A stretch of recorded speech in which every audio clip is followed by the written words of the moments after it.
Now, in Chapter 4, we're going to talk about ways to stop cyberbullying.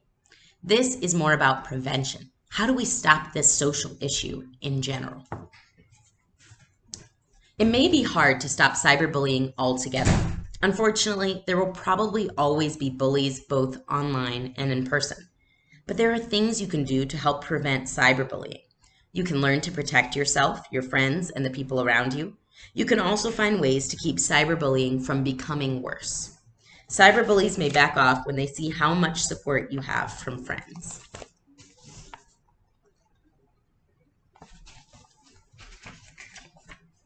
Follow the rules. Be sure you understand the rules that your parents have set for your phone and internet use. Some families limit the number of hours you can use them each day, or they limit the number of texts. Parents may also keep certain sites off limits. Understand that if you break these rules, you may be going somewhere on the internet that is not safe. Phone and internet rules can help protect you from cyberbullies. Your parents can help you find a fun, safe social media site to use to connect to friends. Certain social media sites are not suitable for kids. Talk to your parents about the age rules for sites you're interested in. For instance, site rules do not allow a 10-year-old to be on Facebook. There are plenty of other sites, such as Everloop, Imbi, that are designed for younger users. Explore different sites and see which ones you like best.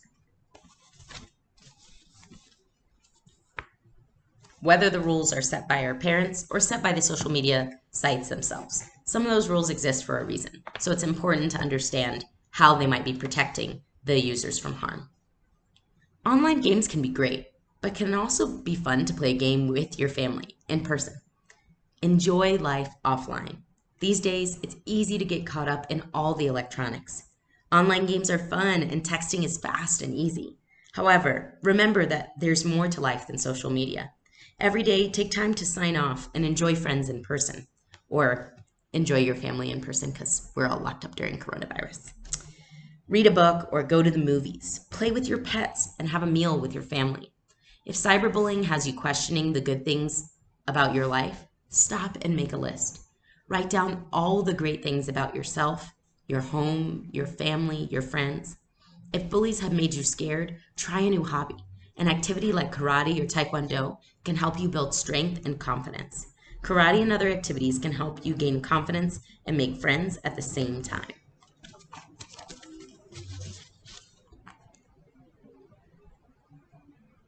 The internet is an amazing tool, but we know it's not everything. People have lived for centuries and millennia before having the internet. So we should remember all of these ways that we live and enjoy, even without these sites. Have you been a cyberbully?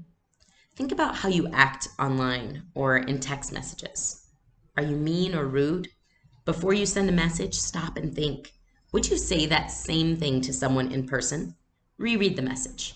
Do you really mean it? And how would you feel if someone said the same thing about you? Take time to think before posting photos and videos too. Never say or post anything online that you wouldn't say to someone in person. Some things are private. Be careful about the information you post online. Never give out your address or phone number. People who are really your friends will already have that information. Check your privacy settings.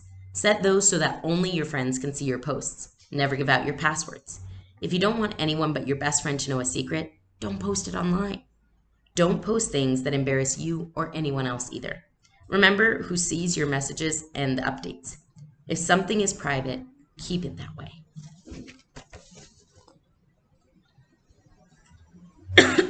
So that little section went over ways that we might unintentionally or unknowingly become perpetuators of cyberbullying. So we've got to nip that in the bud.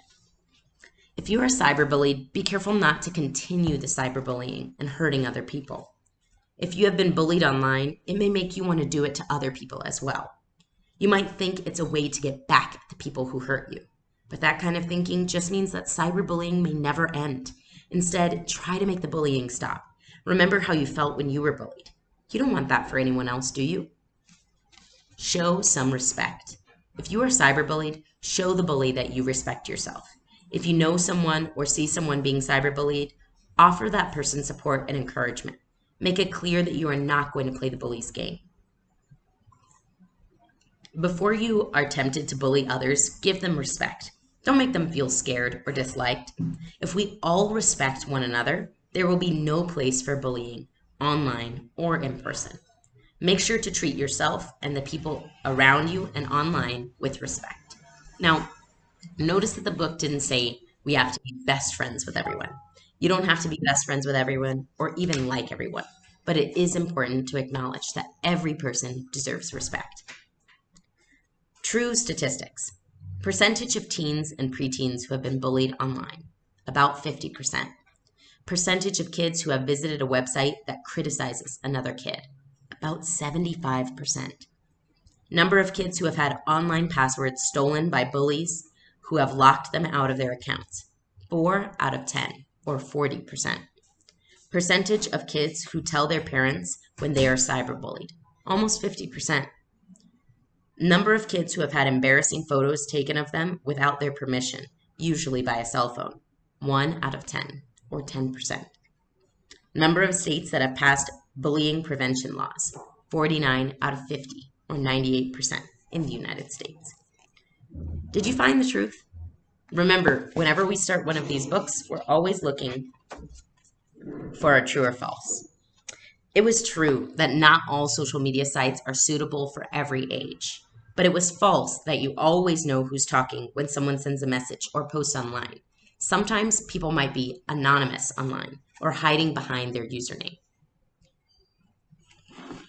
There are some books and resources to use. Of course, our fabulous glossary and index tools that we can use at the back of the book. Thanks for reading with me, and I hope that we can help combat cyberbullying together. That was the end of the book, Cyberbullying, Chapter 4.